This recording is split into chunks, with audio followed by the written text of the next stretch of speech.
Bom, pessoal, estamos de volta aqui na nossa segunda parte aqui da aula, falando sobre aqui o LALUR para complementar o entendimento, a explicação do CPC 32. Muito bem, gente. Vamos lá. A gente estava falando aqui, basicamente, desse ponto aqui, né? Vamos lá, a gente acha que se eu não estou enganado, nós paramos aqui. Tem bastante coisa aqui no LALUR, viu, gente? Não sei se está tudo muito junto, né? E, peraí, beleza. E aqui, então, ele fala o conceito de lucro real. A gente já viu, já expliquei também quando a gente estava falando aqui desse CPC, né? A diferença entre lucro real e lucro contábil, né? Há uma diferença aí. Aliás, o Alex postou lá no grupo, né, Alex? Aquele negócio da diferença, né? Do que a gente aprende na faculdade, na vida real, né? É bem por aí mesmo, né? A gente tem bastante esse tipo de procedimento aí, né? Muito bem. Deixa eu só, quer ver, ó?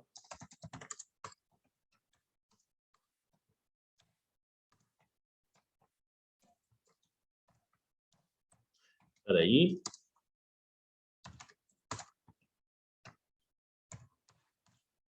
Muito bem.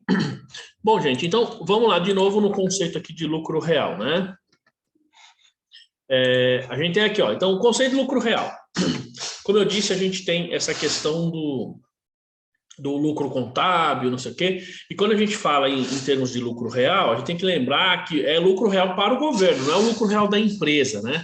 É o lucro real, ou seja, que o fisco entende como real para que a gente possa tributar, né? Basicamente é isso que a gente tem. Então, o lucro real é o lucro líquido, apurado na escrituração contábil, ou seja, aqui nós temos lucro contábil, com observância das normas da legislação comercial. Então, de novo, é o lucro contábil, porque aqui nós estamos falando de FRS e tal, os CPCs, ajustado, aqui já entra na parte fiscal. No LALUR, pelas adições e exclusões, compensações prescritas ou autorizadas pela legislação tributária a saber, tá? Bom, primeiro a gente tem aí as adições, tá? A gente tem as adições aí. Nós temos o seguinte, veja só, custos, despesas, encargos, perdas, provisões, qualquer outros valores deduzidos na apuração do lucro líquido, ou seja, pode ver que aqui nós estamos falando de despesas, tá? São itens que diminuíram a base de cálculo do imposto. Então, pode ver que, gente, é tudo, custo, despesa, encargo, perda, qualquer outra participações em outras empresas, e que, de acordo com a legislação do imposto de renda, não sejam dedutíveis na determinação do lucro real, né? Ou seja, você lança alguma coisa deduzindo a base do seu imposto, mas o fisco não aceita, ok? Outra coisa, resultados, rendimentos, receitas e quaisquer outros valores não incluídos na apuração do lucro líquido e que, de acordo com a legislação, devam ser computados na determinação do lucro real. Então, gente, muito cuidado, porque quando a gente fala em adição ou exclusão, normalmente vem à nossa mente o seguinte: adição é despesa, exclusão é receita. Não. Se você tem uma despesa que você lançou, ou seja, diminuiu o seu imposto, diminuiu a sua base de cálculo do imposto, e você não está autorizado a pegar esse imposto e fazer essa dedução, então eu preciso adicionar. Quando eu adiciono, eu estou aumentando a minha base. Agora, eu também posso ter aquelas receitas que eu não tributei ou que eu considerei como passivo. Então, o que eu faço? Eu vou lá e adiciono, ou seja, eu aumento a base de cálculo. Então, pensando em termos de adição e exclusão, gente, a gente tem que pensar que nós temos tantos custos, despesas, perdas e também receitas. O mesmo vai acontecer aqui nas exclusões, Veja, resultado, rendimento, receita e qualquer outros valores incluídos aí na apuração do lucro líquido e que, de acordo com a legislação, não sejam computados no lucro real. Então, você teve aquela receita que não é tributado. Então, aí eu tenho que excluir. Lembre-se do seguinte, adição, ele aumenta, o nome já diz, eu adiciono na base de cálculo do imposto, isso significa que eu estou aumentando a minha base do imposto, e quando eu excluo, significa que eu estou tirando da minha base do imposto, tá? Significa que eu estou excluindo da base do imposto. Bom, outra coisa, ó, valores cuja dedução seja autorizada pela legislação do imposto de renda e que, pela sua natureza exclusivamente fiscal, não tenham sido computados na apuração do lucro líquido. Por exemplo, lembra que eu falei do transfer price? Então, por exemplo, você não tem o registro contábil disso, mas tem que fazer aí, dependendo do caso, adição ou exclusão aí no LALUR, tá? E não tem o registro contábil. Compensação de prejuízos fiscais de bases anteriores, respeitados os limites e demais normas. A gente também tem, por exemplo, se tem lá na parte B um prejuízo, e eu posso compensar 30% do meu lucro. Então, a gente tem que fazer esse ajuste lá na parte A, e aí a gente tem essa compensação de prejuízo também, que vai ser uma exclusão. Por que exclusão? Porque tira da minha base de cálculo, diminui a minha base de cálculo, tá? Bom, e aí tem a escrituração da parte A e a escrituração da parte B. Então, antes do lucro líquido, os lançamentos de ajuste do lucro líquido do período base para a determinação devem ser efetuados com individualização e clareza na parte A do livro, no curso do período base ou na data do encerramento. Então, o que eu falei, os ajustes do período corrente ou para apuração do imposto corrente, eles são feitos na parte A, no período em que nós estamos trabalhando.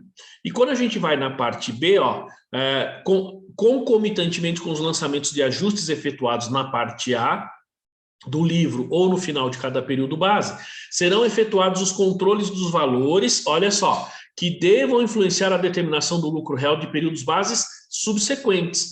Então, o A, eu lanço aquilo que está, digamos, afetando o meu imposto agora, mas a gente tem aqueles lançamentos na parte A que afetam agora e vão afetar depois, são as diferenças temporárias. Então, é concomitante, ó, eu lanço na parte A, mas já lanço na parte B, o mesmo valor vai estar nas duas partes, tá?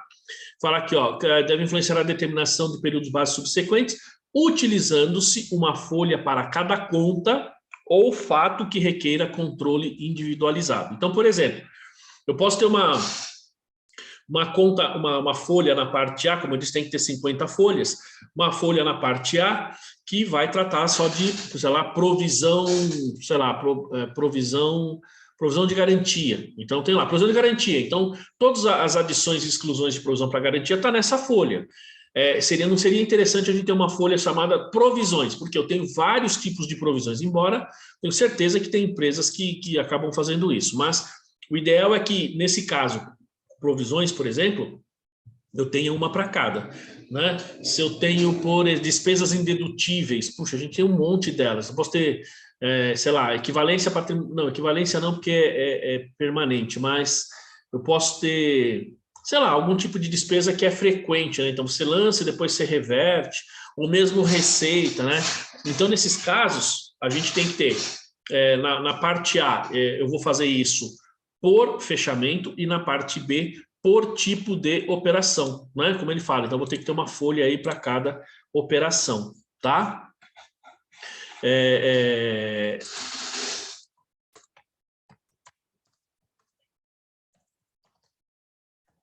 Ó, a gente tem lá. Então, ó, isso aqui é importante, hein, gente? Essa falta de escrituração. Essa falta de escrituração, ela é bem complicada, porque olha só. Então, a instrução normativa aí, 2878, aquela que define o padrão aqui do LALUR, ele fala, ó, que dispõe que se considera não apoiado em escrituração comercial e fiscal a apuração do lucro real, sem que estejam escriturados no LALUR os ajustes do lucro líquido, demonstração do lucro real e os registros correspondentes nas contas de controle, tá? Então, quando você tem isso, olha o que ele diz, ou quando acontece isso, e é muito comum, né? Desse modo, a falta de escrituração do LALUR no encerramento do período de apuração poderá justificar o arbitramento do lucro. E quando você tem o arbitramento, o que acontece? Você paga mais imposto, pessoal, tá? Normalmente, você teria um imposto maior aí para você, como eu diria, pagar, né? Porque normalmente quando você tem o arbitramento, eu não sei se vocês já viram o lucro arbitrado, mas o arbitramento, ele faz o quê? Ele majora as alíquotas em 15%, tá? Desculpa, 15 não, 20%. Então, ele aumenta 20% aí do imposto, né? Da base. Então, e outra, ele tem uma escala, tá, gente? Eu não sei se vocês já viram sobre o lucro arbitrado, mas ele tem uma escala. Então, ele vai pegando os itens que são mais relevantes. Então, por exemplo, você pode fazer a contabilidade que for, mas chegou no momento, você não tem ali a escrituração contábil, ou seja, você tem, mas o fisco não considera. Então, ele tem uma escala, ele vai pegar primeiro, ele vai falar que é o maior de todos. Primeiro, a receita do período, né? Depois, se não tem o tamanho do seu patrimônio, o tamanho de não sei o quê, enfim. Ele vai pegando vários itens e aí ele tributa, tá? Mas ao fazer isso, pessoal, com certeza você vai pagar mais imposto. Então, imagina uma empresa que, de repente, está com prejuízo, tá? Ou está com um lucro muito baixo, não lançou o LALUR, não teve o LALUR, e aí você tem uma fiscalização, ele vai lá e tributa. Então, você vai pagar um imposto, com certeza, bem alto, e as bases não são necessariamente a do balanço patrimonial, tá? Então, tem que tomar muito cuidado, porque quando a gente tem essa questão de não apresentar o LALUR, não fazer, hoje é mais difícil, né? Porque, basicamente, se você está no lucro real, você está entregando lá o SPED, então, consequentemente, você tem aí como eu diria, essa apresentação. O problema é que quando você faz essa apresentação, digamos assim, né, você faz ali o seu LALUR e, por exemplo, não colocou nada, mas tem ajuste lá. Então, depende aí um pouquinho daquilo que o fisco vai entender, né? Daquilo que o fisco vai considerar para ele, digamos, arbitrar ou não. É lógico, o arbitramento também pode ser feito pela empresa, tá, pessoal? Bom, gente, nós estamos aqui com o Emerson, né? O Emerson foi aluno meu lá fez treinamento com a gente aí, né? Tudo bem, Emerson? Como é que você está, meu querido? Tudo jóia? Estou bem, graças a Deus. Tudo Graça e jóia. paz, Obrigado meu pelo querido, convite, ter né? perguntado se eu queria entrar, participar da aula. Muito obrigado. O Emerson já fez uns treinamentos, né, e perguntou sobre o curso. Eu falei, então participa com a gente um pouquinho aí, nós estamos falando de LALUR. É porque, Emerson, só para você saber, a gente falou do CPC 32, Ah, né? sim. Então, para complementar o CPC 32, eu falo sempre do LALUR. Então, seja bem-vindo aí, tá? Muito obrigado. Fica à vontade aí, perguntar, tal, né? A gente não teve mais a reunião na palavra, né, Emerson? Estou sentindo falta, hein? Vamos voltar aí, se Deus quiser, vamos voltar, né? Eu me lembro, você é da R.R. Soares, não é? Você é da igreja do R.R., não foi que você me falou? Não é isso? Isso, Igreja da foi Graça, não é? da graça. Para você ver que eu me lembro, hein? Bom, então vamos lá, pessoal, olha só. Então, então quando a gente pensa nessa escrituração, se você não tem, se você não apresenta, assim, você corre o risco de ter um lucro arbitrado. E tendo um lucro arbitrado, você pode, como eu diria, pagar mais imposto. A tendência é que você pague mais. Não sei se alguém já viu falar sobre lucro arbitrado aí, pessoal. Todos já viram, já ouviram falar, sabe como funciona? O Emerson, sim. Bom, o lucro arbitrado, gente, ele tem duas formas, digamos assim, de você arbitrar. Ou você tem o lucro arbitrado por conta do fisco, ou você arbitra o seu próprio lucro. Também há essa possibilidade, tá? Aí você fala, mas por que eu arbitraria o meu lucro? Vamos supor uma situação de enchente. Você está lá, sua empresa deu enchente, perdeu toda a sua documentação contábil, perdeu todos os seus registros contábeis. E aí, como é que você vai fazer a contabilidade se você não tem documento nenhum? Vamos lá, sua empresa pegou fogo, sua empresa foi assaltada, ou o cara foi lá, entrou lá um hacker e sequestrou todos os seus dados. Não tem essa situação aí agora? E aí, como é que você faz? Você não consegue fechar, né? Aí você pega ali a empresa do Alex, vai lá, deu um curto-circuito lá, acabou a luz, não tem mais como, vai ficar um mês sem energia, bem na época do fechamento do balanço, né? Então, nesses casos, eu posso arbitrar o lucro. Só que a gente tem que levar em consideração que você vai majorar as suas alíquotas em 20%, ou pelo menos majorar as bases, tá? Então, não necessariamente vale muito a pena a gente fazer isso, mas é possível a gente ter o arbitramento do lucro, ou ser arbitrado pelo fisco, ou eu mesmo vou arbitrar, tá? Bom, e aqui, pessoal, olha só, aqui a gente chega então no LaLure, ó. Aí, para quem não conhece, o LaLure tá aqui, ó. Gente, vocês conseguem ver bem essa imagem aí? Gente, essa imagem que vocês estão vendo é o lucro, desculpa, é a parte A do LaLure. Eu não sei se o Emerson conhece de LaLure, Emerson. Faz? Faz? Sim, eu faço. Então é tranquilo. Então, gente, essa parte aqui é a parte A. Então, vamos lá, eu vou mostrar para vocês essa parte A direitinho, para quem não está acostumado, não está habituado, para vocês verem aqui que é o seguinte, ó. Então, veja, ó, tem aqui em cima parte A, tá? Tal, ajustes, não sei o quê. E aí a gente tem aqui, gente, ó, nós temos aqui as seguintes coluninhas aqui, né? Ó, eu tenho uma aqui que é dos valores, não tem nenhuma descrição lá em cima, mas eu tenho adições e exclusões aqui, ó, tá vendo? Aqui em cima eu tenho adições e exclusões. E aí eu venho lá e vou fazendo meus lançamentos aqui, ó. Então, total de exclusões, aqui embaixo, desculpa, total de adições e exclusões, então eu tenho, ó, por exemplo, contribuição sobre o lucro registrada, ó, na conta tal, tá? Então, isso é uma adição. Por quê? Porque eu peguei o lucro, provavelmente aqui, depois da contribuição social. Se você pegou o lucro antes da contribuição social, então você não vai ter essa adição, tá? Muito cuidado com isso. Aí a gente tem que ver se você vai estar fazendo à mão a parte, digamos assim, extra contábil, ou se você está fazendo esse lançamento, como eu diria, via sistema. Então, não sei, o Fabiano pode até nos orientar aí, Fabiano. Como é que é feito aí no Conte? Ele pega a contribuição social, não é isso? Na hora que eu vou fazer, ele pega a contribuição social e ele adiciona, né? Porque, como é que é? Isso, ele pega, você configura lá um histórico na parte A da conta contábil da contribuição social e na hora que você faz a integração ele já leva automaticamente o valor para adição da base de cálculo do IR. Então, beleza. É porque ele pega o lucro depois da contribuição social, né? O sistema, Isso. Não é isso? Isso. Legal. Então, quando a gente vai fazer, por exemplo, a mão, tem que tomar cuidado se o lucro você está pegando antes ou depois. Se você está pegando o lucro antes da contribuição social, você não vai ter adição da contribuição social, tá? Ó, aí veja o que eles têm aqui, ó. Ó, pode ver. Gente, vamos ver primeiro os aspectos formais. Vai, primeiro, a gente tem aqui a questão de datas. Aqui você tem a natureza dos ajustes. Vejam que importante aqui, ó, pessoal, isto é obrigatório, tá? A contribuição sobre na conta tal. Tá vendo que tem a conta contábil aqui? Depois, multa registrada na conta tal, tem a conta contábil. Ó, aqui tem a conta contábil. Todas essas despesas aqui estão nessa conta contábil, tá vendo?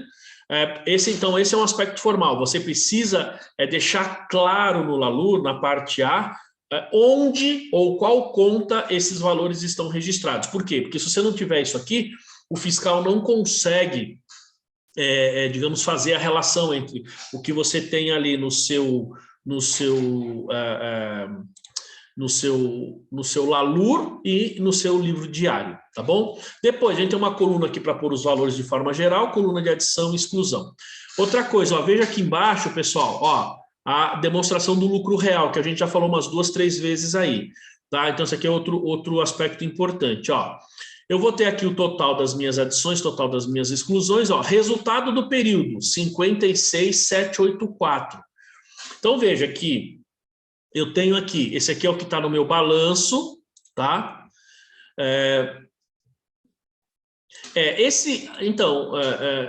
Emerson, isso aqui que você está vendo aqui, não é o modelo que eu fiz, eu peguei aí na internet, mas eu achei bem razoável. Você pode até... Pessoal, vocês viram o comentário do Emerson, ele falou que na prática ele acaba não abrindo esses valores do jeito que está aqui no LaLure. O importante é você ter um controle à parte para isso. Você tem que ficar atento pelo seguinte, porque vamos supor que você coloque lá, muita gente faz isso.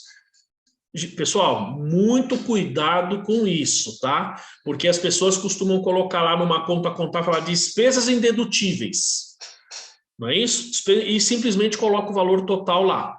Beleza.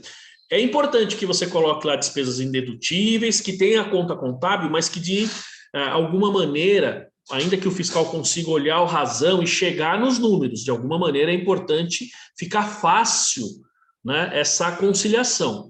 Porque senão, de repente, você pode não abrir todas elas, tá? Mas se ficou fácil identificar que são despesas indedutíveis e elas estão numa determinada conta, tudo bem, perfeito. Acho que faz todo sentido, tá?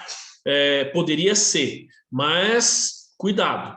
Porque se a gente está numa empresa pequena, é relativamente mais fácil. Mas se você pega uma empresa de grande porte que tem muitos, digamos assim, tipos diferentes de despesa, tá? Isso é uma coisa importante, gente, porque a gente gera contabilidade, não é, digamos assim, para o fisco, a gente gera contabilidade para tomada de decisão. Mas quando a gente está numa empresa pequena, a gente coloca lá despesas indedutíveis, mas quando você está numa empresa grande, que você gera relatórios, tal, eu não posso pegar uma despesa, por exemplo, de energia elétrica, sei lá, estou chutando, tá? Vamos imaginar vamos pegar aqui, por exemplo, uma despesa de aluguel. Ou vamos fazer o seguinte, vamos fazer melhor. Nós falamos do leasing recentemente. Então, imagina você pegar lá os contratos de aluguel que estão registrados conforme o CPC 16, o CPC 6, né, o IFRS 15, se não me engano, e você lança ele lá no seu ativo imobilizado. Perfeito. Só que uma parte daquele valor ele vai ser lançado como depreciação, certo? Eu não posso pegar aquela depreciação e lançar numa conta chamada despesas indedutíveis, porque essa depreciação é indedutível. Não ficaria, digamos, adequado. Eu vou lançar aquela despesa de depreciação no grupo de despesa de depreciação, tá? E mais, pessoal, eu vou pegar, olha só, se eu estou falando da depreciação de uma máquina ou de um equipamento, tá? Que ele compõe o custo de produção, essa depreciação ela vai entrar no estoque que depois vai para a CMV, nesse caso CPV. E aí depois, quando ela vai para o LALUR, eu preciso fazer essa exclusão. Então não dá para ter, muitas vezes, uma linha só chamada despesas indedutíveis. Lógico, se você está... Quer ver? Ó, vamos ver aqui, ó, os exemplos, por exemplo. Se você vem aqui e tem lá, ó, aqui despesas indedutíveis, pode ver que ele não fala que tipo que é. Então, aqui você poderia ter uma conta despesa indedutível registrada tal. E se você tem esses valores lá no seu razão, pode ver que o somatório entre o 250 e o 14, ele vai para 635 aqui, ó, tá vendo? É o total. Aqui são os valores individuais e aqui são os totais, né? Então, você tem aqui o 635. Uma vez tendo esse 635 aqui, né? O que vai acontecer? A gente tem esse valor e eu preciso, digamos assim, identificar esses valores aqui, tá?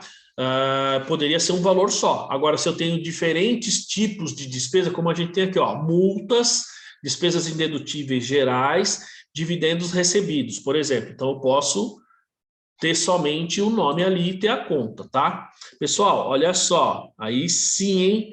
A Luciana está arrebentando, ela colocou aqui no nosso grupo aqui, ó, a apostila do lucro real básico, lucro real intermediário, não sei se ela vai colocar também o lucro real avançado, não sei se tem, né, Lu? Aí sim, então, que é as apostilas do curso lá da Conte, né? Legal, depois eu vou baixar e vou dar uma olhadinha, que vale bastante a pena, né? Muito bem. Que mais a gente tem? Então, esse é um aspecto formal. Outra coisa, então, essa demonstração do lucro real, resultado do período, ó, provisão para contribuição social sobre o lucro, tá vendo? Ó, tá lá em cima. Depois eu tenho outro total aqui, ó, que são as multas, tá aqui embaixo, ó, tá vendo? Ó? E as despesas indedutíveis. É mais ou menos como você faz, né, Emerson, que você fez, né? Ó. Então, ó, eu tenho. Então, meu lucro menos, aqui eu vou ter as minhas adições, tá? Eu tenho alguma exclusão? Tenho 1.106 aqui, ó. Então, tenho 56, tenho o meu total aqui de adição, que chega aos 5.765, aí tem as minhas exclusões. Então, ó, num lucro real, num lucro contábil de 56, eu chego num lucro real de 61, tá? Perceberam, gente? Então, isso aqui é a parte A. E aí eu vou pegar aqui agora o 61, o que eu vou fazer? Eu vou colocar aqui a compensação, se eu tiver de prejuízo acumulado, os 30%, aí abati os 61 mil menos 30%, aí eu vou aplicar as alíquotas do imposto de renda, os 15% mais o adicional. Contribuição social já está aqui em cima, né? Significa que eu já calculei. A gente tem que lembrar também, pessoal, que para a contribuição social, tá? Eu também tenho que fazer adições e exclusões. a quantidade de adições e exclusões para o lucro real, desculpa, para a contribuição social, são menores, eu tenho uma quantidade menor, mas ainda assim eu tenho que fazer. Outro dia me perguntaram, são as mesmas? Nem todas, não são necessariamente as mesmas. E nem pode ser as mesmas, porque se você tem exatamente igual que se aplica para a contribuição, se aplicar para o imposto de renda, isso a Constituição não permite, porque supostamente você tem o mesmo imposto, né? Embora um é imposto e outro contribuição, mas entenderia-se como o mesmo imposto, isso não pode, tá bom? Dúvidas aí, pessoal, na parte A? Ó, a gente vai para a parte B, olha só. Então, a gente tem no modelo foto, outro no modelo paisagem. Então, veja aqui, ó, parte B. Então, o que a gente tem? A gente tem aqui, ó, parte B, constituirão ajuste de lucro de exercício, né, de períodos futuros. Então, tem a conta, ó, a conta contábil, né, tem a conta está aqui, né, prejuízo fiscal do ano tal. E a gente tem exatamente isso, tá, pessoal? Então, você tem a data, você tem o histórico do que representa aquele lançamento. Veja aqui como eu falei para vocês, ó, você tem os efeitos de correção monetária, porque esses valores antigamente, gente, eles eram corrigidos, tá? De acordo com aqueles índices de correção monetária que a gente tinha. Então, eu pegava o valor lá no final, a referência, aí o valor a corrigir, o coeficiente e débito e crédito, aqui você tinha o valor corrigido. Hoje a gente não tem mais isso, então, mas continuou essas colunas de correção. Então, basicamente, ó, 31/12, é o prejuízo fiscal apurado. Pode ver que eu tenho um crédito fiscal de R$ 12.000. Meu valor corrigido, não tem mais correção, então tenho aqui um C de crédito fiscal de R$ 12.000. Em 31/12 de 2000, olha só, prejuízo fiscal compensado. Tá? Então, ó, referência 12 de 99 e 12 de 2000. Então, eu tinha um valor corrigido de 12.000, aí agora eu tenho um débito de 12.000 e o meu saldo final é 0. Tá? Gente, esse modelo aqui é o que a gente tem na parte A e parte B. Tá? Então, não sei se, como eu disse, não sei se todos conheciam, mas esse é o formato. Tá? Então, ó, parte A, vamos voltar aqui rapidinho. Parte A, nós temos aqui a relação das despesas e receitas, digamos assim, que tem que adicionar ou excluir, e aqui eu apuro o meu imposto corrente, o imposto do período. E dessas adições ou exclusões aqui, que forem afetar os meus resultados no futuro, consequentemente, eu preciso lançar lá no valor. Ó, aqui a gente tem o seguinte, pessoal. Ó, esse aqui, ó, vou colocar aqui, isso aqui é uma diferença permanente. Tá? Por quê? Porque eu adiciono agora e não vou excluir no futuro. Isso aqui, ó, permanente. Isso aqui, eu vou colocar, depende, né? Vamos colocar aqui de temporária. Por quê? Porque eu estou lançando, por exemplo, a despesa de manutenção elétrica aqui. Vou colocar aqui, ó, vou colocar temporária e permanente. Pode ser as duas coisas, tá? Vamos supor que você tem aqui a recapadora Simas, ela prestou o serviço para você, mas você ainda não pagou, você ainda não finalizou, não tem documento, nada, mas lançou como despesa. Então, você adiciona agora e exclui no futuro. Se ocorrer isso, então ela é temporária. Se você está excluindo agora e não vai mexer no futuro, então ela é permanente. Ó, dividendos recebidos, tá vendo? Ó, isso aqui é permanente. Porque eu simplesmente excluo agora e não vou adicionar no futuro, tá? Então, isso é parte A. Apuro o imposto deste período. E aqui eu vou relacionando. Gente, lembre-se que no valor você tem 50 páginas iguais a essa daqui. Então, aqui, ó, eu tenho prejuízo fiscal. Tudo que for prejuízo fiscal, ano a ano, eu vou lançando nessa mesma folha aqui, tá? Quando eu tenho, por exemplo, lucros ou prejuízos acumulados. Se eu tiver alguma coisa para fazer ali, ou se eu tiver sei lá, provisões. Então, eu vou ter que ter um controle de provisão. Eu vou ter uma folhinha exatamente igual essa daqui para controlar a provisão. Eu vou ter lá qualquer outra coisa. Eu vou lançando ele aqui, né? A Daiane falou assim, dividendos no resultado. Dividendos no resultado. Sei lá. Tem dividendos no resultado, pessoal? Receita de dividendos? Caramba, por que você está me perguntando isso, Daiane?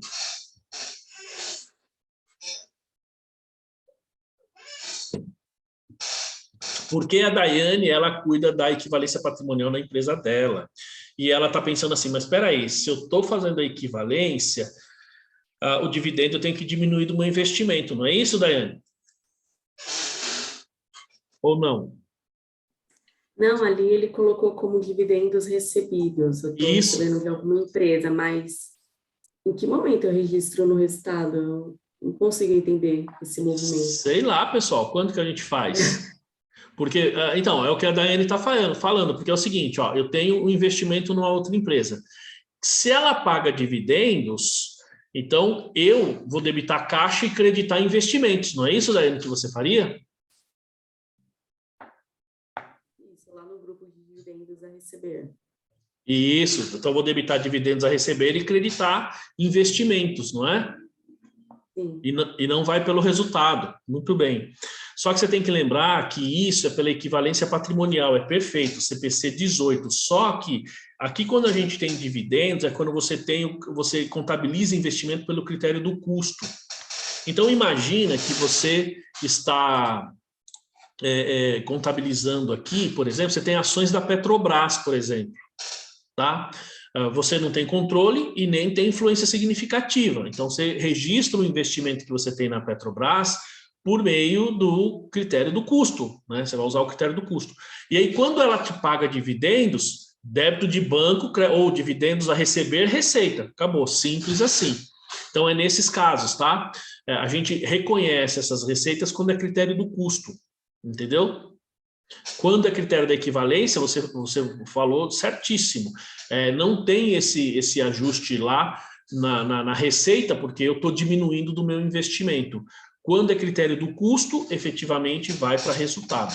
Tá bom? Como se fosse aplicação financeira, né, professor? Então, o ganho se oferta na tributação. Exatamente, isso mesmo. Exatamente. Né? Você recebe direto, é receita e débito de caixa, bancos ou valores a receber. Porque quando você tem esse tipo de investimento que você usa pelo custo, como você não tem nem influência e nem controle, então, aí como o Alex falou, é como se você tivesse ali uma espécie de aplicação financeira, né? E aí você tem esse recebimento direto lá no resultado. Tá bom? Tá bom, Daiane? Pessoal, ficou claro aí o que é digamos assim, o LALUR aí, como que é feito, tal.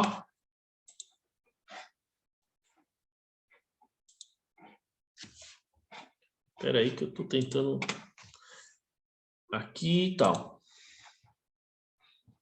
Bom, deixa eu só ver uma coisinha aqui. Beleza. Bom, gente, então vamos lá. A gente tem uma horinha aí e aí eu vou, então, projetar outros slides aqui para vocês, dando continuidade, né? Porque a gente falou aí de LALUR, de adições, né? Então vamos lá, vou mostrar outra coisa aí para vocês, quando a gente pensa em termos de LALUR, tá bom? Olha só, ó, então vamos lá, complementando aí esses ajustes, tá? O slide do LALUR está aberto ali, na hora que quiser a gente pode voltar nele para tirar dúvida, tá? Então aqui, ó, eu falo de adições e exclusões, pessoal. Então, o conceito nós acabamos de ver, ó, são receitas, custos, despesas e perdas, que devem compor o resultado do período, porém não são consideradas na apuração da base de cálculo do imposto, tá? Então, ó, aqui ele entra no detalhe, ó, do conceito ó, o artigo 250 dispõe que poderão ser excluídos os valores cuja dedução seja autorizada pela legislação tributária e que não tenham sido computados na apuração do lucro líquido. Beleza, então ele te fala aqui. Aí ele vai detalhando, gente, ó. Dispõe que pode ser excluído, são aqueles em virtude de serem dotados de natureza exclusivamente fiscal, não reúnem requisitos para poderem ser registrados na escrituração comercial, enfim, tais como os decorrentes de depreciação, não sei o quê. Ó, os resultados, rendimentos e receitas e quaisquer outros valores incluídos na apuração que, de acordo com a legislação, não sejam computados no lucro real. Enfim, aqui ele vai detalhando, pessoal, aquilo que a gente já falou. O prejuízo fiscal, né? Ó, recuperações de créditos, reversão de saldo de provisões, né? Então, ó, aqui ele fala receitas, rendimentos e outros valores que incluídos na apuração do lucro líquido, ou seja, você contabilizou e, de acordo com a legislação tributária, não pode fazer parte do lucro real. Então, eu vou fazer o quê? Fala aqui, ó, os valores cuja dedução, então, poderão ser excluídos, ó, tem várias coisas de exclusão. Prejuízo fiscal, que a gente já falou, total ou parcial, a opção do contribuinte, de períodos anteriores, observado o limite máximo de 30% do lucro líquido ajustado.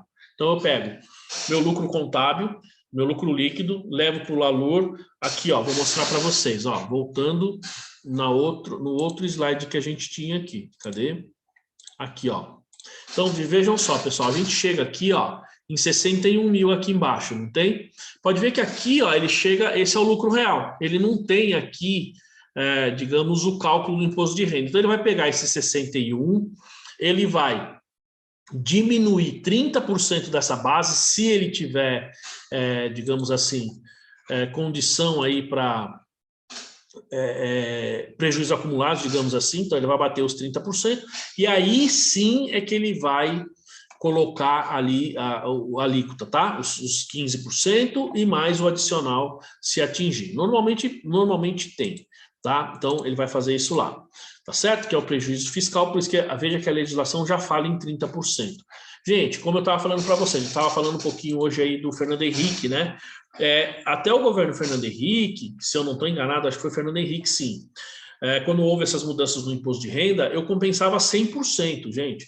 Eu não tinha limite de 30%. Então, se você tinha um prejuízo acumulado, você tinha um lucro, tinha um prejuízo acumulado, de cara eu abatia 100% e não pagava imposto, tá?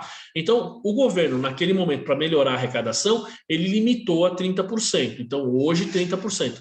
Diferente da contribuição social. Se eu não estou enganado, me corrijam aí, mas a contribuição social eu abato 100%. Lá eu não estou limitado, se eu não me engano, a 30%, tá? E aí eu posso pegar o prejuízo inteiro e abater, certo? Ó, eu tenho também a recuperação de crédito que não representa ingresso de novas receitas. Então, às vezes eu tenho uma reversão de provisão, uma reversão de despesa, que seja, e aí, veja, não é necessariamente uma nova receita, então, consequentemente, ele não vai ser tributado.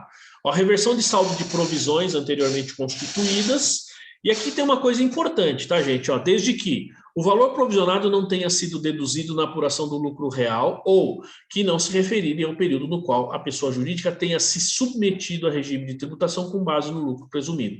Então, primeiro, eu tenho uma reversão, constituir uma provisão e vou reverter a provisão. Primeiro, se quando eu fiz a provisão, eu tributei, ou melhor, eu deduzi da base de cálculo, na reversão eu tributo. Gente, essa é uma regra geral, digamos assim, que a gente pode aplicar nas adições e exclusões da Receita Federal. Então, se você teve uma despesa, essa pergunta é muito recorrente, tive uma despesa, tá bom, aí eu cometi um erro, teve um erro e eu vou reverter essa despesa. É tributado ou não? Essa pergunta é bastante comum. A resposta: se você lançou lá uma despesa, se essa despesa você deduziu da base de cálculo do imposto, a reversão você vai tributar. Se você lançou como despesa e não abateu da base de cálculo do imposto de renda, a reversão você não tributa. Então, ó, se eu não deduzo de um lado, eu não pago do outro, e assim sucessivamente. Então, essa é uma regra geral e importante quando a gente pensa em termos de reversão de saldo de provisão. Tá? A não ser, pessoal, que a gente tem essa situação, ó. Você faz uma reversão de saldo, mas que não se referir ao período qual tenha sido submetido ao regime de tributação. Então, se você tem lá uma provisão, olha só que interessante, né? Olha só, então eu estou no regime de lucro presumido, constitui uma provisão, tá? Então tenho despesa passivo. Aí eu mudo para o lucro real. Aí lá no lucro real eu vou reverter a provisão. Aí eu tributo, entendeu? Por quê? Porque lá no lucro presumido você abateu, em tese, tá certo? Considera-se que abateu. Então, agora no lucro real, você tem que tributar, né? Então, como eu disse, tem que ficar um pouco atento a esses detalhes, tá? Ó, e outra, os lucros e dividendos recebidos decorrentes de participações societárias, caso refiram-se a períodos em que os mesmos sejam isentos. Então, de 95 para cá, a gente tem essa isenção. Como vocês sabem, existe lá, está parado no Senado, aquele projeto de imposto de renda que foi feito lá pela Câmara dos Deputados. O Senado está parado lá por enquanto. que ele diz, se eu não me engano, no projeto consta a tributação dos lucros aí distribuídos. Então, uma vez tendo lucro, você vai pagar imposto. Mas, de 95 até hoje, até 2021, essa questão do pagamento não existe, ele está isento, tá? Olha aqui, ó. Então, todas as adições e exclusões devem ser lançadas na parte A. Então, veja só, Emerson, ó, devem ser lançadas individualmente, em ordem cronológica, com lançamentos claros e inteligíveis, discriminando as contas contábeis a que se refere. Vejam que nós estamos falando de legislação, tá? Então, aquela coisa. O Emerson falou assim, eu junto tudo e lanço. Tudo bem. Às vezes você tem um volume muito grande. Se forem despesas da mesma natureza, tudo bem, desde que haja condição, esse é um entendimento meu, a lei diz que tem que ser individual, mas se você lançar individual em algumas empresas, cara, você vai ficar 30 páginas, né? Então, eu lanço agrupado, desde que seja a mesma natureza, não é o ideal você falar assim, contas, despesas indedutíveis e lançar absolutamente tudo ali. Nos escritórios é muito comum isso, muito comum, não deveria, tem que tomar cuidado. Mas se eu conseguir discriminar isso fora do valor, até por conta da quantidade, não tem problema. Fora isso, precisa ser individualizado, tá? Você viu, né, Emerson? É a própria lei que trata disso, tá?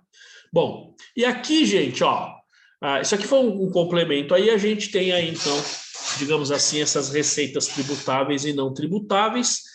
Deixa eu só ver aqui, nesse caso, nós temos aqui, só para vocês terem uma ideia, pessoal, onde nós estamos aqui, ó, nós temos aí 40 slides pela frente, tá?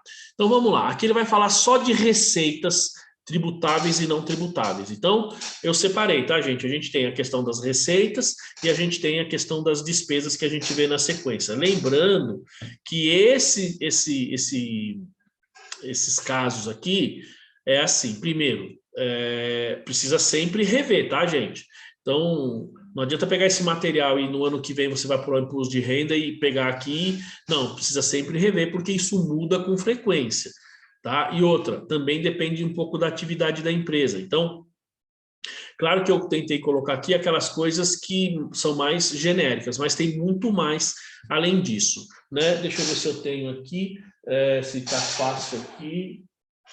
Tem um livro aqui, pessoal, ó, vou mostrar para vocês aqui, ó, tá? Este livro aqui, me parece até que ele parou de ser publicado, né?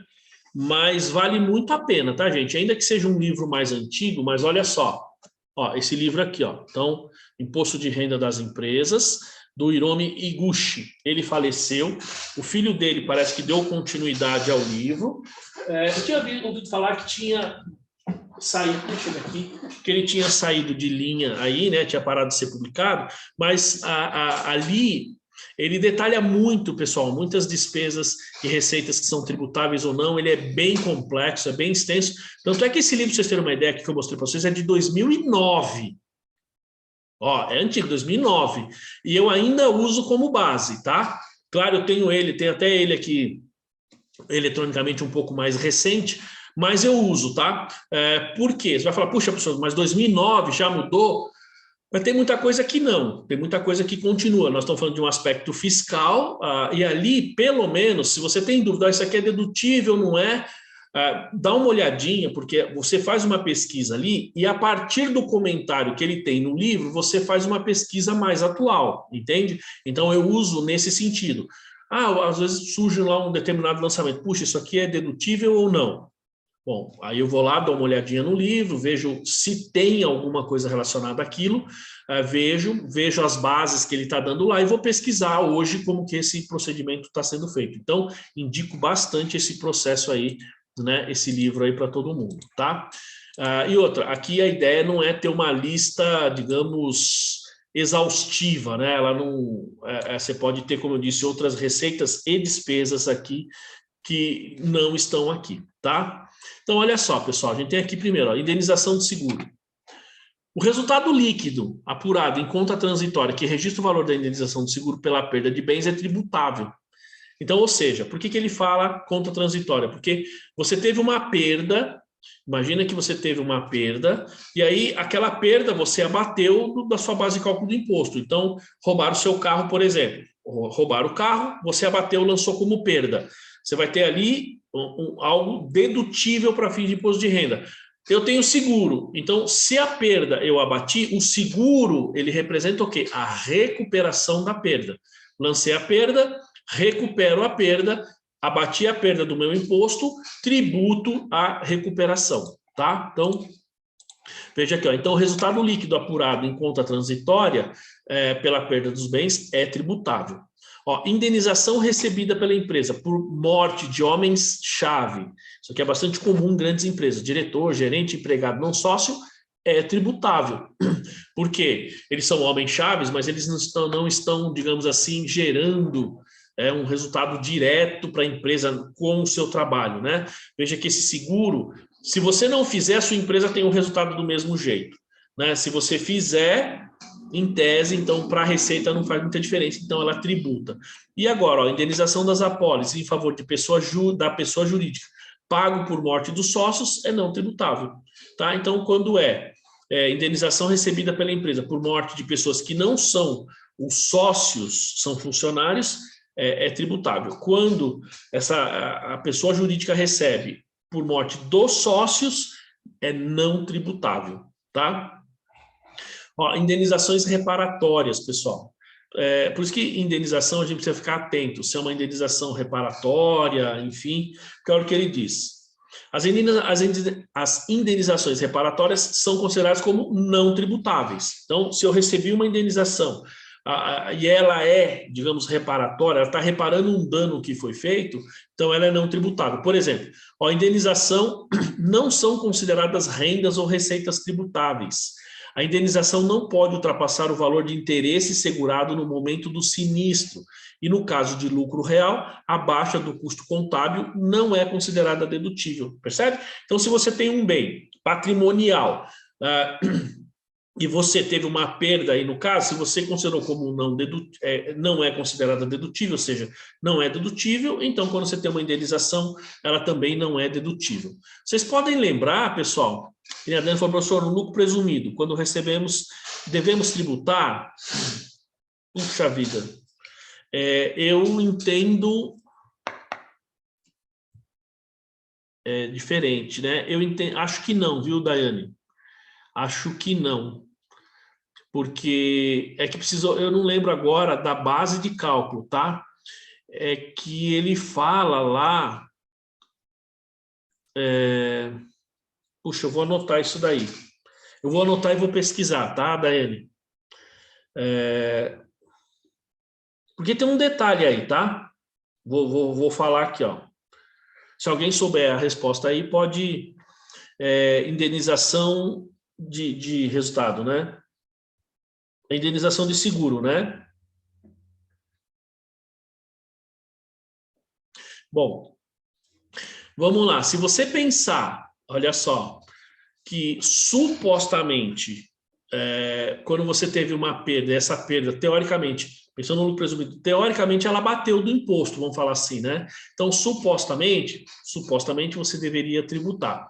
Só que tem um detalhe, ó. Tá vendo que você falou, ó, recebemos uma indenização. Então, precisa ficar muito claro que tipo de indenização é essa, tá? Se é indenização mesmo, porque ó, a gente tem aqui, ó, as indenizações reparatórias.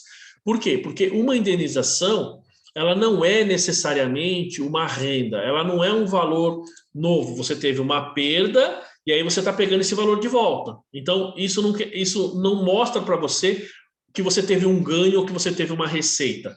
Entende? Basicamente. Então, se nós pensarmos dessa maneira, como está falando aqui, nós estamos falando para o lucro real, então para o lucro presumido, talvez nós teríamos a mesma condição, ou seja, você está sendo indenizada porque você teve uma perda. Não foi isso que aconteceu? Se você quiser detalhar um pouquinho mais, você teve uma perda e foi indenizada, certo? Então, veja que não é uma entrada de receita, é uma indenização reparatória.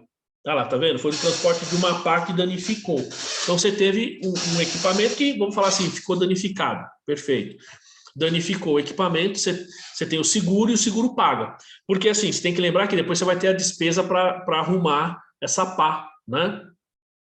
Esse esquema aí essa pá que você está falando, se eu não estou enganado, para quem está pensando, não é aquela pá de tirar terra, né? É a pá daquele, como é que chama? Daquele gerador de energia, não é a eólica, não é isso? Eólica, não é isso?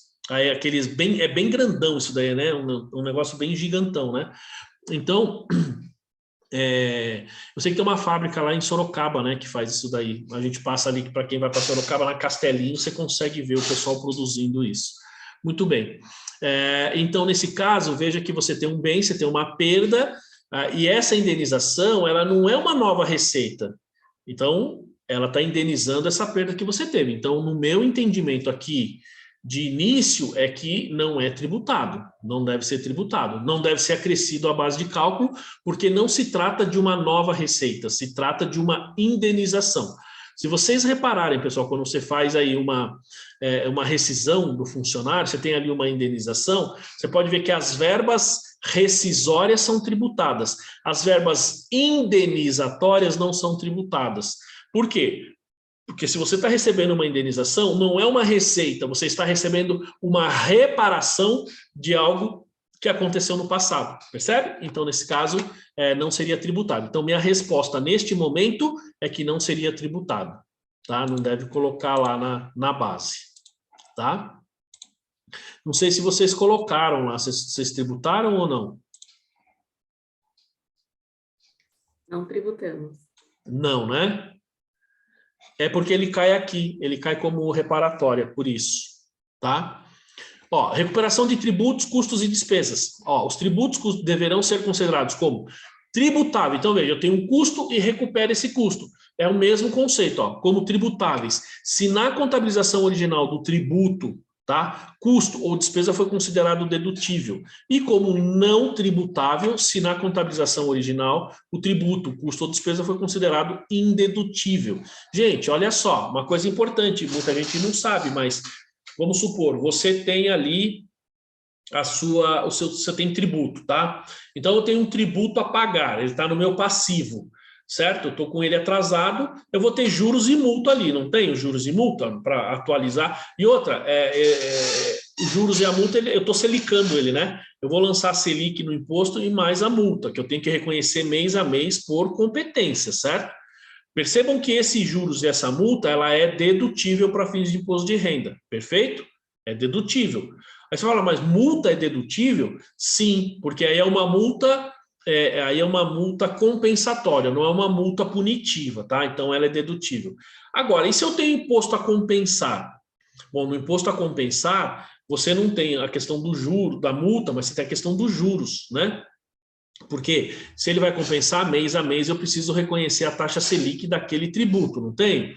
Então, se lá no passivo eu tenho os juros e eu abato do imposto de renda, na minha base de cálculo, lá no meu ativo, no meu imposto a compensar, a receita pelo acréscimo da Selic é receita tributável.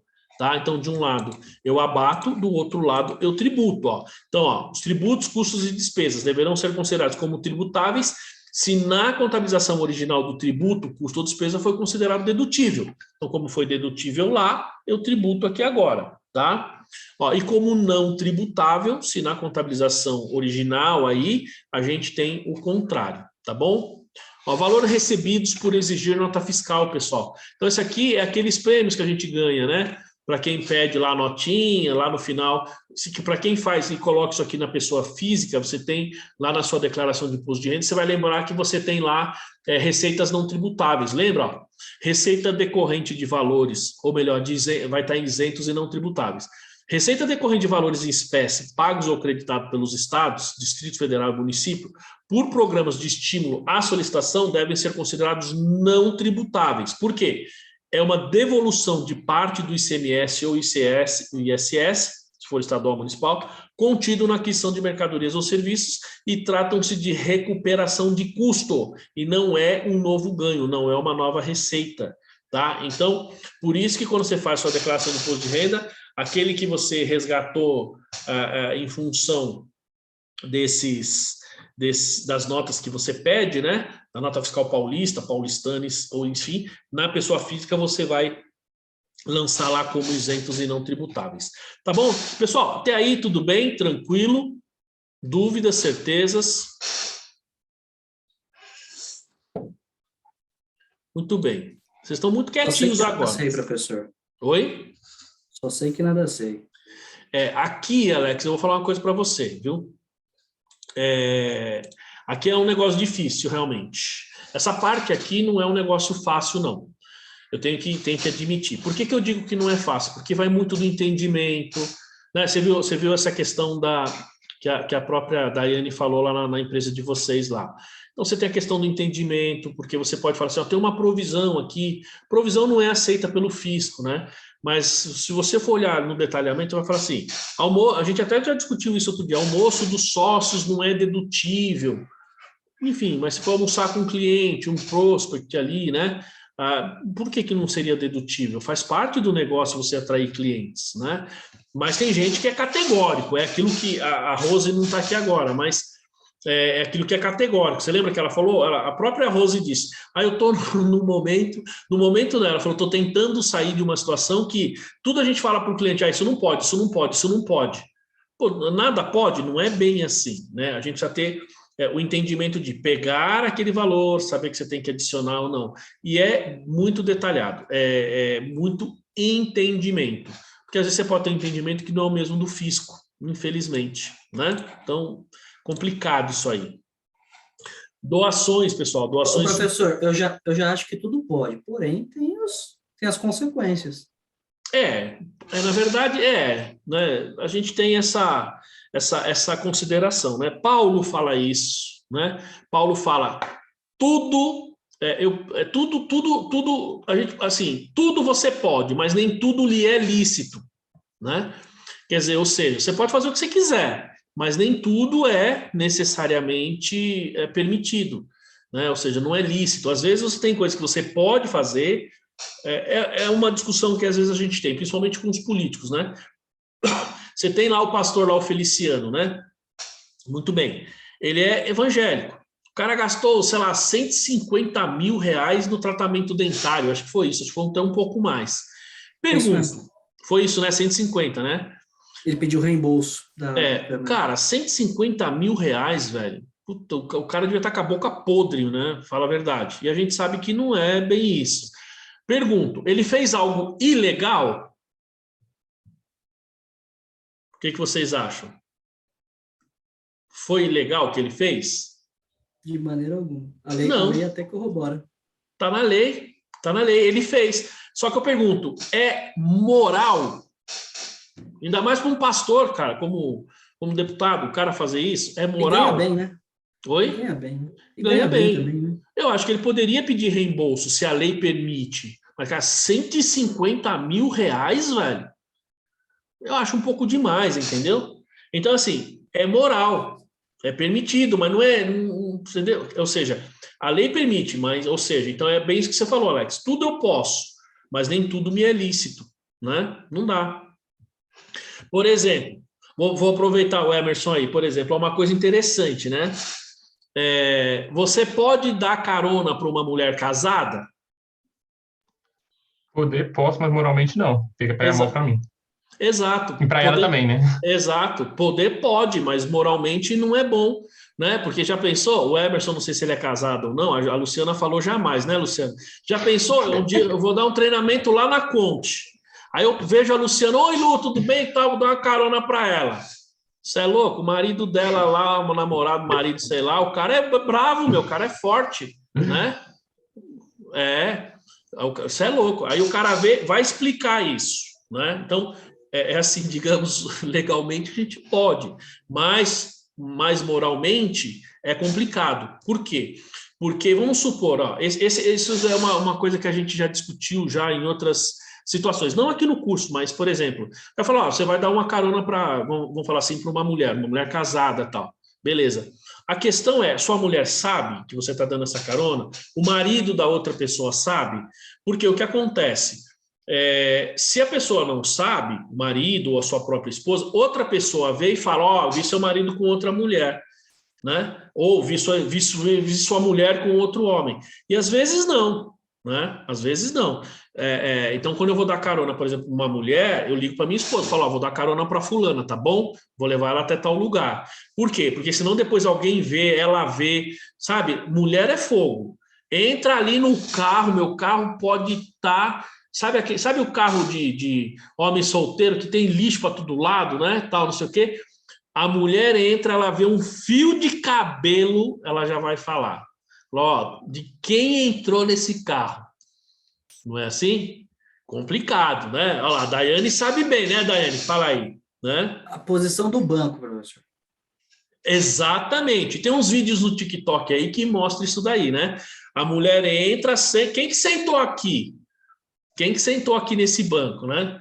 Complicado, e é bem assim mesmo. Mulher, ainda mais se for aí uma mulher ciumenta, meu querido, tem que tomar muito... Exato, ó, o Fabiano falou, ia falar do perfume, isso mesmo, Fabiano. Tem uns vídeos também do TikTok. Eu vi um vídeo aí de um casal, é um casal de gays, tá? De homossexual lá de Santa Catarina. Eu até nunca mais vi os vídeos deles, mas eu sei que eles publicam bastante. E era combinado o vídeo deles, né? Depois que eu fiquei sabendo, perde um pouco a graça, mas eu achava muito interessante. Embora fosse um casal homossexual, um ficava provocando o outro, né? E o outro dava chilique, era muito engraçado. E uma dessas que eles fizeram, Fabiano, foi de perfume. O cara falou, ó, eu vou... E eles são de Santa Catarina, né? Ele falou assim, ó, eu vou sacanear o fulano de tal, né? Acho que é José o nome, um deles chama José. Ele falou assim, eu vou sacanear o José. Ele pegou e colocou perfume, era um perfume diferente. Fabiano, quando o outro rapaz entrou no carro, a primeira coisa, o cara sentiu o cheiro de quem é esse perfume aqui? Você não usa esse perfume? Meu, foi na hora. E mulher é basicamente a mesma coisa, né? Complicado, né? Complicado. A Luciana falou, ó, pode dar carona, não sendo no banco da frente. Aí, tá vendo? Mas é complicado, viu, Luciana? Porque é complicado, é uma situação difícil, né?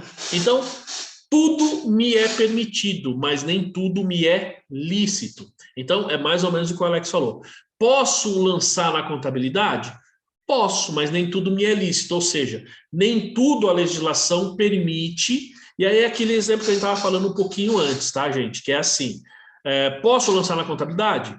Não tenho documento, posso? Eu sempre falo, pode, só que depois você tem que fazer o quê? Se for lucro real, eu vou lançar isso no LALUR. Lembra que a gente falou? Tem um monte de despesa e o cara não apresentou documento. Tá bom, o que eu faço com isso? Lanço ou não lanço? Bom, inicialmente eu sugiro, coloca num formulário de conciliação bancária. Chegou no final do mês, o cara não, então tá, você lança para despesa, tá? Só que adiciona, pensando no lucro real, adiciona.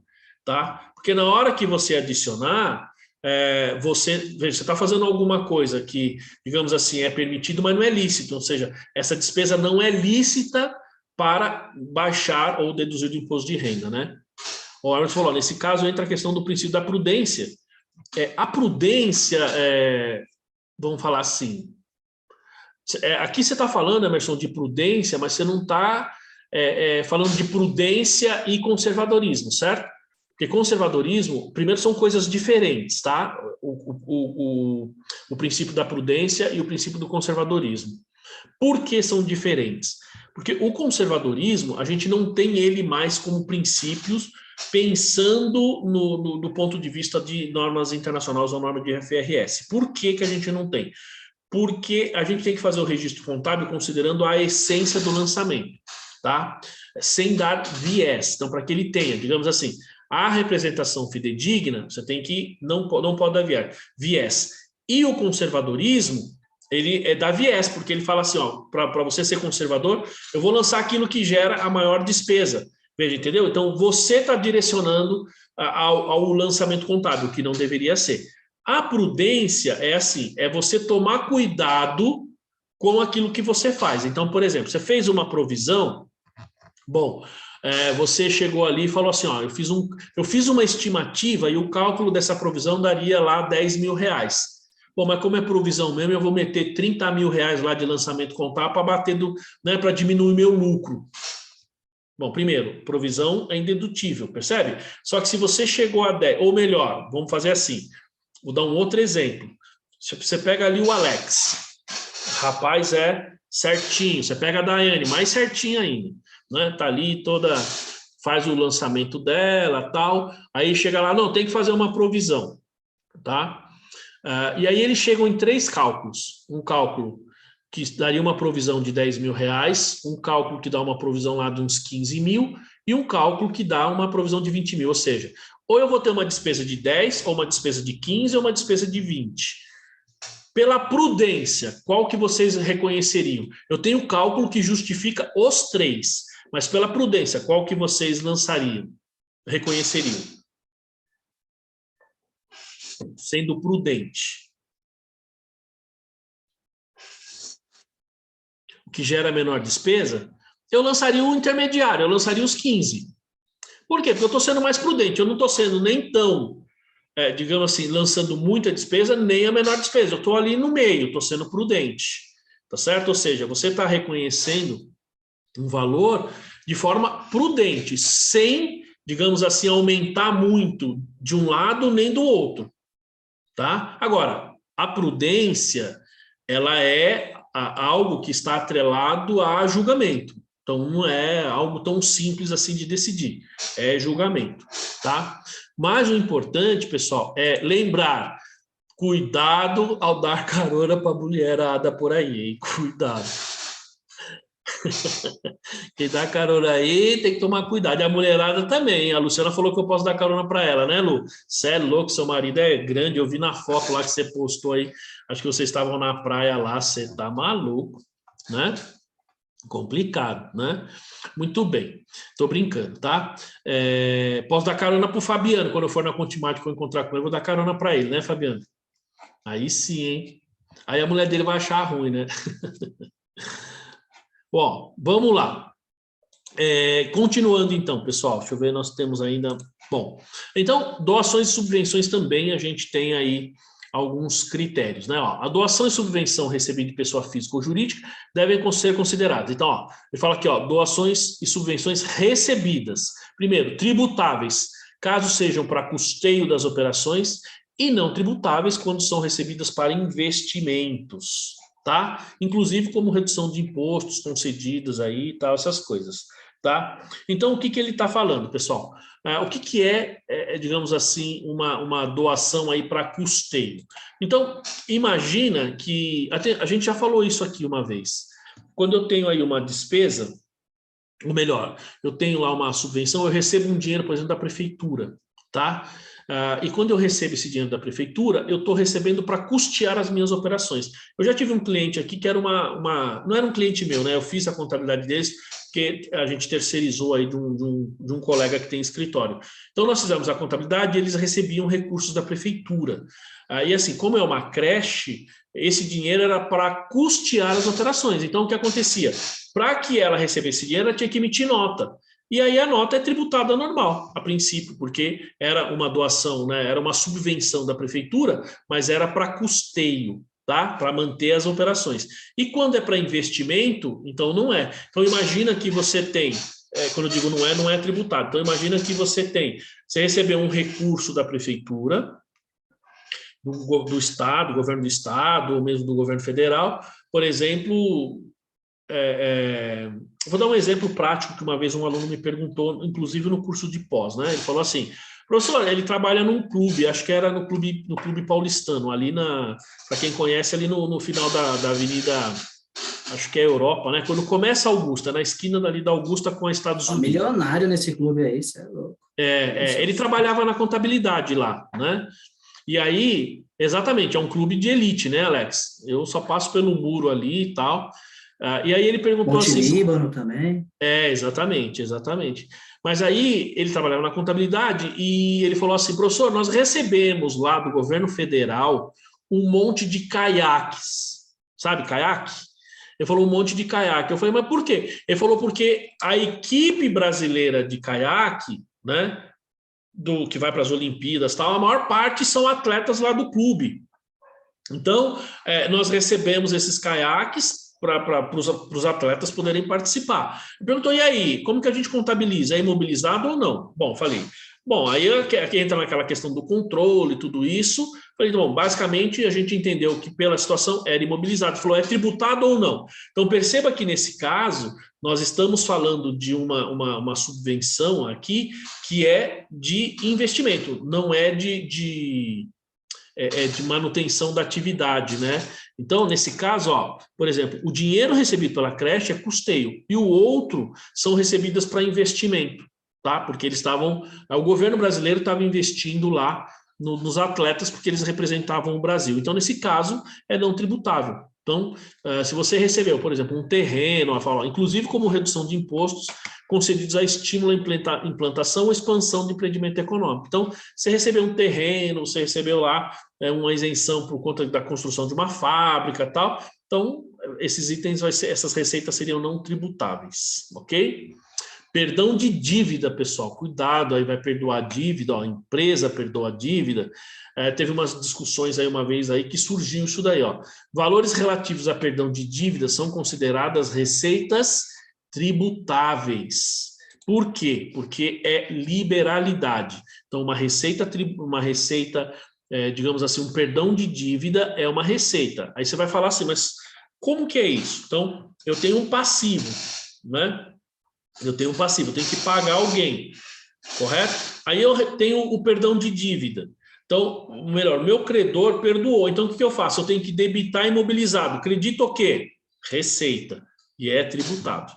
Tá? Nesse caso, precisa fazer parte da tributação. Perfeito? Ó, rendimentos de ganho de capital. Então, rendimentos de ganho de capital na transferência de imóvel desapropriado para fim de reforma agrária.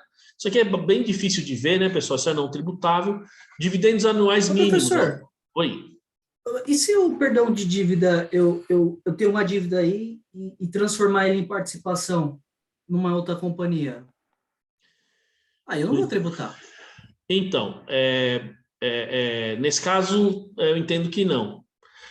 Porque assim, aí não é exatamente que você perdoou a dívida. Veja, você está transformando a dívida. Então, você tem o direito a receber um determinado dinheiro, e aí você não recebe em dinheiro, é como se ele te pagasse com cotas, entendeu?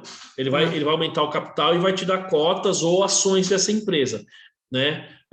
Já tivemos um caso assim na empresa. A gente Depois dá para você sair com dinheiro limpo, né?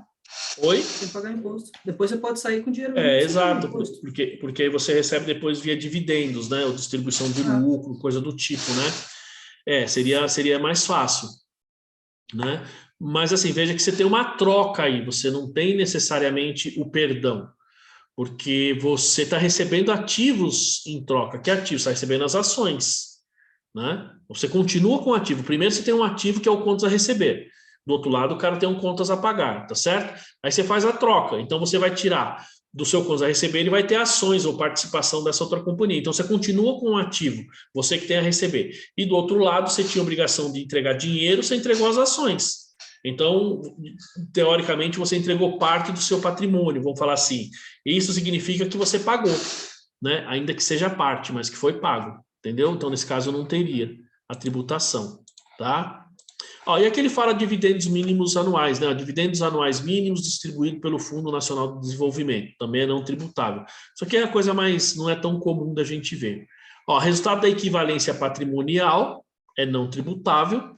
Aqui a gente tem uma diferença permanente. Por que não é tributável? Por enquanto, né? Como eu disse, é um estudo para tributar. Então, é não tributável porque a outra empresa já pagou os impostos, a outra empresa já fez o pagamento. E o dividendo recebido, mesma coisa. Aqui a gente entra naquele exemplo que até a Daiane perguntou, né? Que está lá escrito lá no LALUR, que a gente viu. Então, o dividendo recebido, veja, eu recebi aquele dividendo, e aquele dividendo eu não vou. Ele até fala aqui, dividendos recebidos de outras empresas, referente à participação societária pelo método do custo. Tá vendo? Daiane até cita. Então, nesses casos, é não tributável. Por quê? O lucro já foi tributado na outra empresa, então não tem sentido eu tributar aqui agora novamente, né? Deixa eu só ver uma coisa aqui, Então, gente, esses 3 itens aqui são bem importantes, tá? Diante das alterações introduzidas pela Lei 11.638 e pelos artigos 37 e 38 da 11.941, que foi aquela lei do regime tributário, né, de transição, que modifica o critério de reconhecimento de receitas, custos, despesas computadas na apuração do lucro líquido do exercício, definido no artigo 191, ó, olha só que importante, hein? Não terão efeitos para fins fiscais de apuração do lucro real da pessoa jurídica, sujeito ao regime tributário de transição, certo? Devendo ser considerados para fins tributários os métodos e critérios contábeis vigentes entre 31 de dezembro de 2007. Muito bem, pessoal, isso aqui que vocês estão lendo aqui já acabou, tá? Eu mantive aqui, mas já acabou. O que ele está dizendo? Que quando você tem a aplicação da lei 11.638, foi criado um tempinho depois esse regime transitório de tributação, que criou o chamado F-Conte, né? Lembra, eu falei do LALUR no início, eu não lembrava o outro, mas é o LALUR e o F-Conte. Esses ajustes todos eu lançava no F-Conte. Isso enquanto nós tínhamos o regime tributário de transição, né? Mas esse regime já acabou, então isso aqui não se aplica mais. Quer ver? Mas vai ter um pouquinho mais para frente aí um outro comentário, que ele diz assim, ó, a regra prevista no parágrafo anterior também deverá ser aplicada às normas expedidas pela CVM, com base na competência conferida tal da Lei 6.404 e pelos demais órgãos. Então, esse item anterior aqui também vale para aquilo que a CVM emite de normas. Então, ela está emitindo uma norma. Por quê? Porque quem emite as normas a partir do CPC, pessoal, é a CVM. Não sei se vocês já viram. Então, você pega lá para capital aberto, o CPC discute, ele emite o CPC, mas este CPC ele é transformado em instrução CVM para as empresas de capital aberto. Porque quem legisla sobre capital aberto é a CVM, tá? Então, por isso que a Receita está falando isso. Aí ele diz, então, na ocorrência de disposição de lei tributária que conduzam ou incentivem a utilização de métodos ou critérios contábeis diferentes do determinado pela Lei 6.404, com as alterações da 11.638 e da 11.941, e pelas normas expedidas pela CVM e tal, aí ele fala, e demais órgãos reguladores, a pessoa jurídica sujeita ao RTT deverá adotar o procedimento no artigo tal, que é esse controle fiscal e contábil de transição, que é o F-Conte, tá? Ou seja, pessoal, eu até vou tirar isso aqui desse material, porque isso aqui já passou, né? Então, o que a gente tinha naquele momento? Você tem ajustes que são provenientes da Lei 6.404, ajustes que são provenientes, desculpa, também da lei, mas da 11.638, da 11.941, você teria que, dentro do regime tributário de transição, você tinha que adicionar e excluir todos esses efeitos. O que acontece até hoje, gente, todas essas normas que a gente já discutiu aqui, basicamente até agora, todo o efeito dela, praticamente, não são exatamente todas, mas praticamente todas, elas são consideradas aí como dedutíveis, indedutíveis e não tributáveis, tá? Aí você tem a Lei 12.973, que acho que ele não está falando aqui, mas quando saiu essa lei, lá no finalzinho da lei, tinha um parágrafo, um artigo que ele dizia assim, que todos os procedimentos que estão atrelados a esses processos de emissão de normas, tal, ele só seria considerado na tributação dedutível ou tributável, dependendo do caso, depois que a Receita Federal emitisse uma norma regularizando ou utilizando tal procedimento. Tá? Então, saiu uma norma nova, o procedimento é um procedimento contábil, o fiscal depende de manifestação da Receita Federal, não tem como fugir disso, tá bom? Tudo bem, pessoal, até aí? Dúvidas? Vamos falar aqui agora, então, do contrário, das despesas, né? A gente tem aí, se eu não estou enganado, uns 10 minutinhos, né, pessoal? Então, eu vou dar uma corridinha aqui para a gente finalizar esses slides, tá? Vou dar uma aceleradinha, tá? E faltam aí uns 20, mais ou menos, mas... Então, a despesa dedutível... Opa, cadê o meu mouse aí? Então, ele fala aqui, a despesa é dedutível pelo regime de competência, ou seja, o momento em que a despesa é considerada incorrida. Então, importante entender isso. Para que ela seja dedutível, tem que ser incorrida, tá? Despesas dedutíveis são aquelas que se encaixam nas condições fixadas no artigo 299 do RIR. O artigo é outro, mas basicamente eles continuam, tá?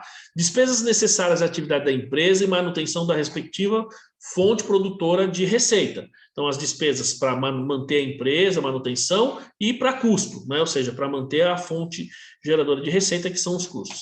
Despesas necessárias são as despesas pagas ou incorridas e que sejam usuais e normais no tipo de transação, operação ou atividade da empresa.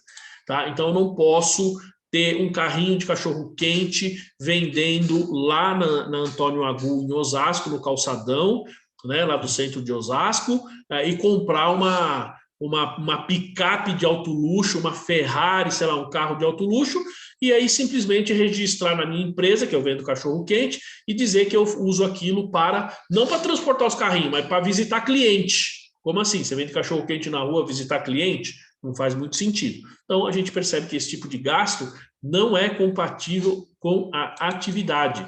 E automaticamente você vai ter problemas com o fisco, tá? Ó, a gente tem aqui, olha isso aqui, gente, despesas de serviços prestados. As despesas de serviços prestados somente serão consideradas como dedutíveis. Aqui, gente, se vocês lembrarem, o filho do Lula, eu não sei qual deles aí, na época que estava lá a questão do Lava Jato, um deles teve problema com isso aqui, né? Por quê? Nossa, quando surgiu aquele episódio, eu lembrei disso aqui na hora. Pelo seguinte, porque ele tinha recebido uma quantia enorme lá, e aí a Receita Federal foi atrás, a Lava Jato, tal, e falou assim, não, eu recebi de prestação de serviço. E aí não tinha comprovação da prestação de serviço. Ah, não, mas tem um relatório. Aí foi ver o relatório. Era trecho do Google, era cópia do Google. Vocês lembram isso aí? Lembro.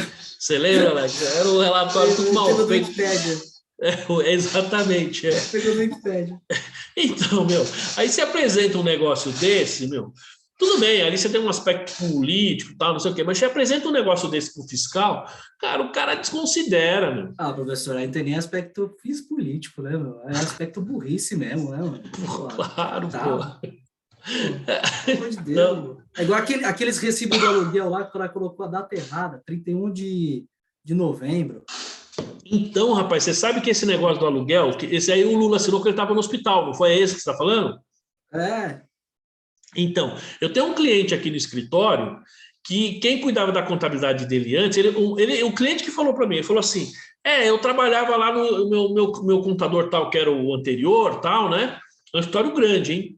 Ele falou assim, eu acho que antes de acontecer, o cliente falou assim para mim, um dia a gente estava conversando porque a gente percebeu que tinha algumas falhas antigas no balanço, né? E aí esse cliente meu que é lucro real, ele falou assim, não, é porque eu trabalhava com fulano, né? Mas eu acho que depois daquele episódio do Lula, ele decaiu muito lá no escritório, tal, acho que perdeu o cliente e tal. Eu falei assim, putz, desculpa, mas que episódio com o Lula? Ele falou assim para mim, você não lembra aquele negócio dos recibos que o contador mandou lá para assinar quando ele estava no hospital e tinha a data errada, não sei o quê? Eu falei, lembro. Ele falou, então era o meu contador. Ai, cara, esse cara tem um escritório grande ali em Pinheiros, é um escritório de Pinheiros aí. Não vou falar o nome, né? Mas é um escritório de Pinheiros. Eu sei até o nome do cidadão, mas ele falou assim, depois pegou muito mal, entendeu? Pegou muito mal. E é o que eu falo. Pena que a Rose não está aqui para ouvir isso, a Rose teve que sair, né? Vocês ouviram aí no grupo. E aí, assim, puxa, é lamentável, né? Você se presta a esse tipo de serviço, puxa, complicado, né? Complicado. Mas, enfim, faz parte. Né? Então, veja essa questão dos serviços prestados. Primeiro, tem que ter elementos convincentes da efetiva prestação de serviços e deverá informar a natureza da prestação de serviço. Então, tem muita gente que lança lá a notinha de prestação de serviço vamos bater, emite uma nota. Mas que tipo de serviço você prestou? Tá? Então, às vezes você não prestou serviço nenhum, você está colocando só uma nota. Gente...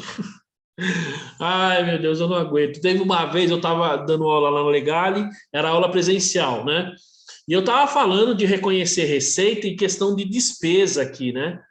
Aí, Dei muita risada. A sala inteira caiu na gargalhada, né? Porque a gente estava falando, aí eu tinha acabado de falar, pessoal, isso não pode fazer, você, por exemplo, lançar uma despesa que você não prestou um serviço, ou se você tem lá uma receita que o risco ou benefício não foi prestado, você não cumpriu.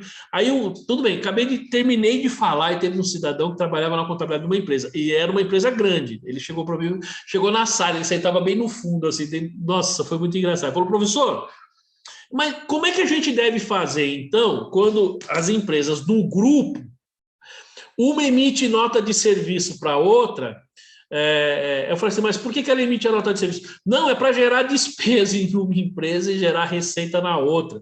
Mas não tem serviço prestado, não tem nada, é só... Falei, nossa, aí caiu na gargalhada que eu tinha acabado de falar. E é exatamente o que acontece aqui. Luciana, não é só empresa pequena, né, que trabalha em escritório que a gente vê essas coisas, não. Meu. Empresa grande também tem bastante. Né, porque os caras querem dar uma despertina, emite nota aqui, vai ali e tal... Mas na hora que ele falou, coloquei a mão na cabeça e falei, cara, mas você entendeu o que eu falei? Eu falei, professor, eu entendi. Aí todo mundo caiu na gargalhada, aí ele falou, mas lá na empresa o pessoal faz, enfim, né? E é isso, ou seja, você tem uma nota de prestação de serviço, você tem uma situação... exatamente, Emerson, tudo isso para não ter contrato de mútuo, e outra, é mais rápido, porque você emite a nota, e aí tem um problema, né, gente? Porque o que o cara faz? O cara emite a nota, aí passa um tempinho, ele vai lá e cancela, entendeu? Então você fechou o ano, no ano seguinte você cancela. É complicado essas coisas, não vou nem chamar de mágica, né? Mas esse tipo de procedimento é bem complicado. Então, muito cuidado com nota de prestação de serviço, tá? Via de regra, ela só é dedutível se tiver claro a prestação de serviço e que tipo de serviço. Olha só, comissão de vendas também. Para que as despesas de comissão sejam dedutíveis, deverá ser possível identificar a intermediação com a venda realizada. Porque às vezes você pega um cidadão, você quer dar um prêmio para o cara, alguma coisa do tipo, vamos lançar como comissão. Só que o cara não prestou serviço, o cara não fez absolutamente nada. E aí você lança como comissão, sem chance. Se é um vendedor e o cara ganha além do fixo, ou às vezes ganha só comissão, está na folha de pagamento. Tá? Um corretor de imóveis, emite uma nota aí de corretagem, de intermediação. Tá, mas você intermediou, efetivamente ocorreu. Se você não tem nada disso, cuidado, né? Cuidado, que isso é indedutível. Ô, professor, Oi. Eu trabalhei numa empresa grande, por sinal, muito grande, eu era vendedor. E o salário caía num dia, a comissão caía no outro, e tinha um bônus que a gente vendia algumas coisas a mais, caía num outro dia. Então. Só o que vinha na folha era o salário. A comissão eles não pagavam na folha, nem o bônus. Cara. Cara, foi tanto processo, que eles mudaram. Eles começaram a pagar tudo dentro da folha, porque começou a sair mais barato do que arcar com o processo. Tem que ser. Tem cara, é assim, é complicado essas coisas, né? Veja, eu não vou falar o nome da empresa, não, que era Casas Bahia, tá? Que não vou falar o nome da empresa. É complicado. Mas eles regularizaram, ficaram certinho. Hoje é uma empresa assim. Mas depois de apanhar, né? Depois de apanhar. Assim, não é? Tá vendo? Eu falei o nome é ruim, às vezes a gente tem algumas situações que você passa, por exemplo, tem um lugar aí que eu tenho o CLT, né? Tem uma das instituições aí que eu tô, e aí chega lá, o que acontece? Eu tenho lá, a Rosiane também já viu isso, né? Então eu recebo uma parte, eu recebo no Lerite, só que uma parte do que eu recebo no Lerite, coloca lá como, sei lá, qualquer outra coisa, prêmio e tal, não sei o quê, e aí, cara, aquilo não incide INSS, não incide fundo de garantia, já teve dissídio várias vezes e não muda o valor, porque, não, isso aqui é como se fosse prêmio, entendeu? É uma sacanagem, né, cara? Enfim. No né? comércio isso aí é muito comum. É muito comum, com certeza. E esse tipo de coisa, se o fisco pega, é indedutível, cara, indedutível. A Luciana, no escritório que eu trabalhava era assim também, é indedutível. Precisa tomar muito cuidado, né? Vamos falar assim, nós que fazemos os registros contábeis, porque você está lá no seu escritório, ou você está lá na contabilidade e a sua empresa está fazendo isso, você tem que levar isso adiante, né? Despesas com veículos também, né? Isso aqui também tem muito, com combustíveis e manutenção de veículos registrados no ativo imobilizado da empresa são dedutíveis. Então, será, olha só, Vamos discutir. Ó, veículos de funcionários, administradores ou somente serão dedutíveis caso fique comprovada a necessidade da utilização do veículo para a atividade da empresa e que represente os seguintes requisitos: uso efetivo, desembolso do preço e adequação do preço, tá certo? Né? Hoje, o preço do combustível, eu não sei se o cara vai abastecer, paga R$ 7,50, eu não sei se a Receita Federal considera esse preço como condizente ou não, né? Tá tão caro que eu acho que até a Receita não deve estar considerando. Agora, vamos lá, eu tenho um carro no meu nome, tenho um carro no nome do sócio, as despesas são dedutíveis. Se você comprovar a utilização, se você comprovar que o preço, o efetivo pagamento, né, com notinha, com não sei o quê, e ele tiver um valor razoável de combustível, eu entendo que é dedutível. É o que ele fala ali. Agora, e aquele veículo que você não usa na empresa, está registrado no ativo imobilizado da empresa? Mas veja só, olha que interessante. Isso aqui tudo, pessoal, saiu das normas da Receita Federal. Ó. Despesa com combustíveis e manutenção de veículos registrados no ativo imobilizado são dedutíveis. Será? E aquele ativo imobilizado que você comprou, que é a sua filha que usa lá na sua casa, que não tem nada a ver com a empresa. E aí, é dedutível? Se o fisco pegar, é claro que não. Então, é essência sobre a forma, tá? O que está escrito aqui é forma. A gente precisa tomar um pouco de cuidado com isso, tá? Deixa eu só ver como é que nós estamos, que o tempo já deu, mas deixa eu só ver se a gente está muito longe aí. Tem bastante coisinha ainda para falar aqui, pessoal. Tá, então, gente, vamos parar aqui nessa despesa com leasing. Falta aí uns 15 slides, mais ou menos. Mais ou menos isso, 13, 15. Mas eu prefiro parar aqui porque já deu o horário para a gente não avançar muito, tá? E a gente faz o seguinte. Na aula aqui... Ah, pessoal, são duas coisas. Ó, então, hoje... Tá, nós vamos fazer o seguinte, lembrando, pessoal, semana que vem é dia 4, tá? 4, nós não temos aula, tá certo? Eu vou rever o calendário, viu, Emerson? Você perguntou, depois a gente pode até falar aí. Então é assim, a gente tem aula todos os sábados do mês, exceto no primeiro sábado, tá? Por que exceto no primeiro sábado? Porque é o sábado que às vezes você vai lá comprar o seu presente de Natal, você vai gastar o dinheiro, né? Você vai lá na 25, torrar, essas coisas. Então a gente pega um sábado, porque, sabe, você precisa ir lá na igreja, você precisa fazer um estudo, você precisa. E se a gente tem aula todo sábado, você não consegue viajar, você não consegue fazer absolutamente nada, né? Olha lá, tá vendo? Nós não teremos aula porque vai ser aniversário da Luciana, né? Ela vai mandar bolo depois pra gente, né? Luciana, manda bolo para nós. Né? Com certeza. E aí, assim, então a gente não tem essa aula lá no final, né? Aliás, pessoal, deixa eu só, então, finalizar aqui a gravação, aí eu vou fazer os comentários rapidinho, tá bom? Bom, pessoal, então a gente finaliza aqui a nossa aula no dia 27, lembrando que na próxima aula a gente vai fazer mais um finalzinho aqui dessas adições e exclusões e vamos começar, então, com outro CPC, que pelo meu controle aqui é Receita, CPC 47. Eu vou confirmar se nós já não falamos dele, tá bom? Então, pessoal, obrigado e até a próxima aula.